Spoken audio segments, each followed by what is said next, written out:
So, imagine facing a day with two, like, massive commitments, not just, appointments, but two major events demanding your focus, Yeah. both on the exact same day. Yeah. It creates a pretty unique situation, right? A real challenge. It absolutely does. And interestingly, there's a scenario in Islamic practice that's very much like that.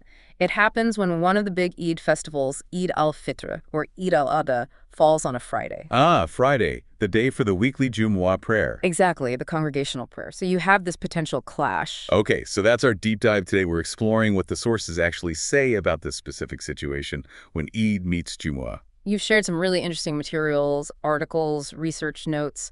Looks like they dig into the rulings based on, well, foundational texts and history. That's right. And our mission really is to unpack these sources together. We want to go beyond just what the ruling is. We need to understand the history, the different scholarly viewpoints, and the practical guidance that comes out of it all. And the idea is that you, listening, can walk away feeling really well informed.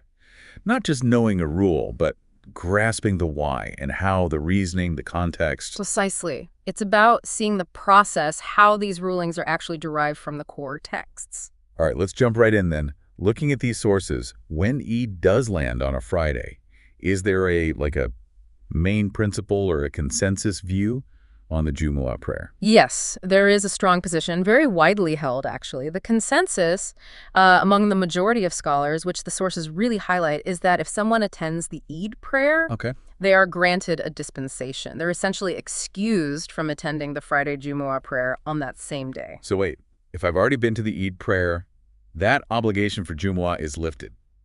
For me, personally. For the individual who attended Eid, yes, that's the key distinction the sources make. However, and this is really crucial, the Jumu'ah prayer itself isn't canceled. Ah, okay. The imam, the prayer leader, still has the responsibility to establish and lead the Jumu'ah prayer for whoever does attend. Right, so it's an individual allowance, not like the whole community just skips Jumu'ah. Exactly that. The communal prayer must be upheld. The relief, the easing of the obligation, is specific to the person who already took part in that other major congregational prayer, the Eid prayer. That clarifies things. Now, these sources also mention the different schools of thought, the madahib. These are the traditional frameworks for interpretation. Yeah? Correct. Different methodologies, different paths scholars developed over centuries to interpret the primary sources, the Quran and Sunnah. So how do they approach this specific Eid on Friday issue? Do they all agree on the dispensation? Well, broadly speaking, there's agreement on the existence of a dispensation, but the nuances differ. The sources point out, for example, the Hanafi school. Generally, they tend to emphasize that Jumu'ah remains obligatory for everyone, though it's noted that some Hanafis do acknowledge an easing for those who attended Eid, perhaps making Jumu'ah highly recommended rather than strictly obligatory for them. Okay, so still a very strong focus on attending Jumu'ah, even if you went to Eid. Right. Then you have the Maliki school. The sources describe them as being quite firm on this. They generally hold that Jumu'ah remains obligatory for everyone without explicitly mentioning a dispensation for those who prayed Eid. Stricter there. What about the Shafi and Hanbali views? The sources mention them too. Yes, the Shafi school aligns more with the idea that for those who attended Eid prayer, the obligation of Jumu'ah is lifted. They'd say you're permitted to pray dur, the regular noon prayer, instead. But the sources add, attending Jumu'ah is still seen as better, more virtuous. So you're excused, but it's still encouraged to go if you're able. Exactly. And then the Hanbali school is often highlighted in the sources as being very clear on this. They explicitly state that attending the Eid prayer does excuse you from Jumu'ah, and you should pray dur instead. This view is strongly linked in the sources to specific reports about the Prophet, peace be upon him, and his companions. Okay, this brings us to the evidence. That's always fascinating. If it's not a single verse in the Quran laying out Eid plus Friday, this ruling, where do scholars get these detailed instructions from? That's a great question. You're right, the Quran doesn't spell out this exact scenario. It establishes the obligation of Jumu'ah very clearly, Surah al-Jumu'ah, for instance. But for this specific ruling, the sources show it's derived mainly from the Sunnah, the authenticated practices and sayings of Prophet Muhammad, peace be upon him. And, very importantly, from the actions and the understanding of his companions, the Sahaba, how they dealt with it. All right, let's look at that evidence then. The sources put a spotlight on a hadith involving Zayd ibn Aqwam, narrated by Abu Hurairah.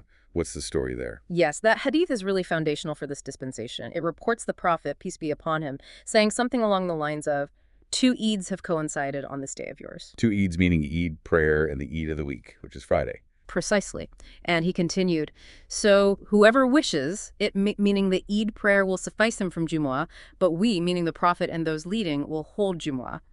The scholarly analysis in the sources explains that suffice him from Jumu'ah means the Eid prayer acts as a valid substitute for that person's Jumu'ah obligation, just for that day. And that last part, but we will hold Jumu'ah.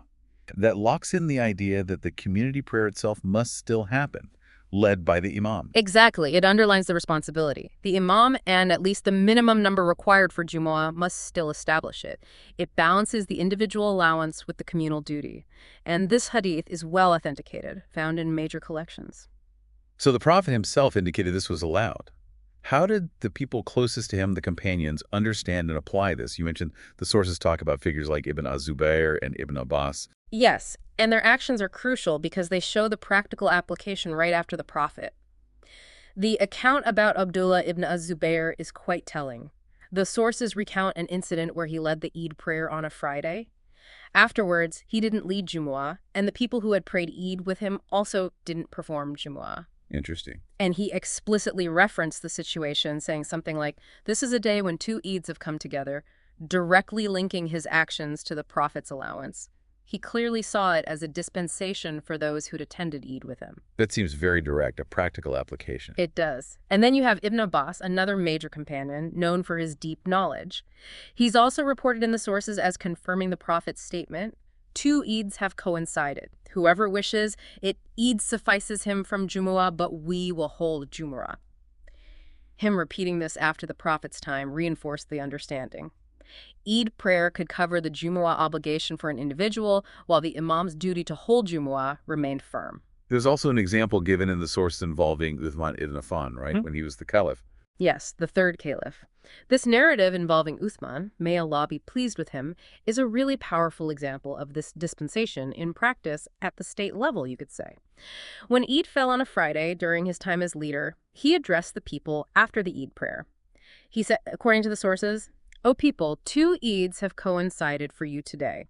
So whoever among the people of Al-Awali, these were people living in the villages or outskirts of Medina, wishes to wait for Jumu'ah, let him wait. And whoever wishes to return home, let him return, for I have permitted it for him. Wow, that's incredibly clear. He's giving explicit permission, especially to those who would travel in, basically saying, you've done the Eid prayer, you don't have to stay for Jumu'ah, you can go home. Exactly. It really shows the compassionate side of this ruling. It acknowledges the effort people made, especially travelers, for the Eid prayer and provides ease. An action like this, from a rightly guided caliph, is considered very strong evidence by scholars supporting the view that Jumu'ah isn't obligatory for someone who has already attended Eid. So what we're seeing consistently across these sources, the Prophet's own words in the Hadith, the actions and understanding of key companions like Ibn az-Zubayr, Ibn Abbas, and the Caliph Uthman, is that they form the basis for this specific allowance. It seems like a specific facilitation built upon the general command for Jumu'ah found in the Quran. That's the heart of it. The Quran establishes Jumu'ah as fundamental. The Sunnah and the Sahaba's practice then provide the specific authorized easing or ruksha for those who've already performed the significant Eid prayer.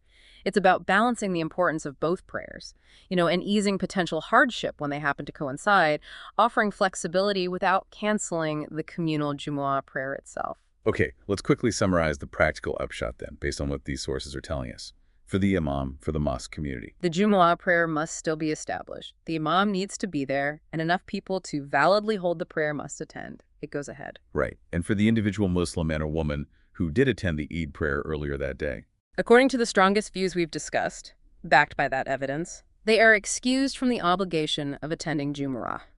They have the valid option to pray the regularly due prayer, the noon prayer, usually at home or wherever they are, instead of going to Jumu'ah. But, as the Shafis noted, it's still considered better or recommended to attend Jumu'ah if they easily can. Yes, generally the sources mention that. Attending Jumu'ah always carries immense reward and significance, so if it's not a burden, it's still encouraged. Okay. And finally, what about someone who didn't attend the Eid prayer that morning? For whatever reason, maybe they were traveling, maybe they were exempt, maybe they just missed it. For them, the situation is unchanged. The Jumu'ah prayer remains fully obligatory, just like any other Friday. The dispensation is specifically tied to having attended the Eid prayer. Got it. So the clear takeaway, pulling all these threads from the sources together seems to be Eid on a Friday means there's a well-documented allowance. It's rooted in the Prophet's sunnah and the practice of his companions. It lets people who prayed Eid skip Jumu'ah and pray Dur instead. But crucially, the Jumu'ah prayer itself still happens, led by the imam for the rest of the community. That sums it up perfectly. It's a clear example, really, of facilitation taysir within the religion, granted by Allah and His Messenger, peace be upon him. And what really strikes me, looking at how the sources lay it out, is that balance. It acknowledges the individual's participation in Eid, this big act of worship, while simultaneously ensuring that the communal foundational pillar of Jumu'ah prayer is still maintained for the community. It feels quite nuanced. It absolutely is. It shows how Islamic jurisprudence aims to cater to both individual circumstances and the collective good, the needs of the ummah. So as we wrap up this deep dive, maybe a final thought for you, the listener, to reflect on based on everything we've sort of unpacked here. Just consider the incredible, detailed process scholars go through, sifting through hadith, understanding the precise context of actions taken 1,400 years ago by the companions. Weighing all that against the broader principles, like the Quran's command for Jumu'ah, all that effort just to provide clear, practical guidance for a scenario like this one, it really helps believers navigate their religious duties with wisdom and, importantly, with ease.